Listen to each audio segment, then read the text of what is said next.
I'm watching a documentary on Jordan Peterson, the rise of his popularity, and specifically goes into the conversation about a law in Canada, C-16, which was going to make it illegal to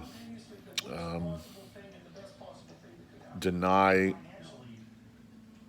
to use certain pronouns to address a person.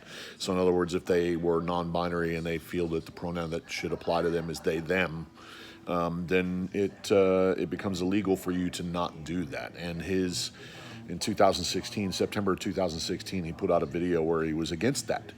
And it's about freedom of speech from his perspective. And then from the people that are on the other side of the argument, it's about sexism and gender identity and so many other things. But what I'm listening to as I'm watching this video is not so much from Peterson, because Peterson is an intellectual and he's trying very hard to he's trying really hard to apply a balance to the conversation. But the people on the periphery, the ones that are on either side of the conversation, what I'm seeing is that they are using nothing more than a series of trite phrases and or George Orwell's idea of political speech being limiting, because it becomes nothing more than a series of quotations, certain mantras that are said. And that's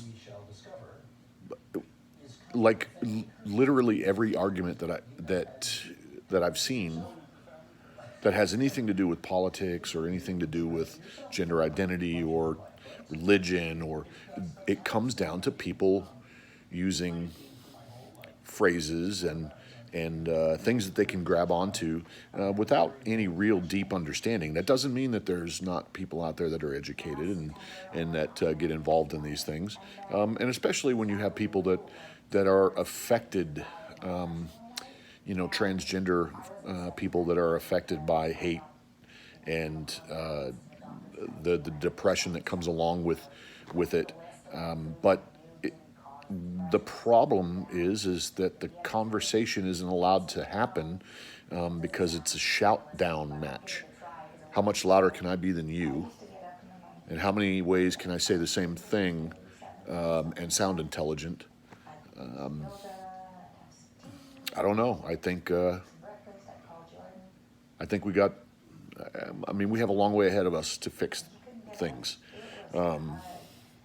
And part of it comes down to the ability to people to listen to each other, not just talk at somebody, but take a differing view and listen to it with an open mind, and then apply your argument, and then understand you are not there to change their opinion.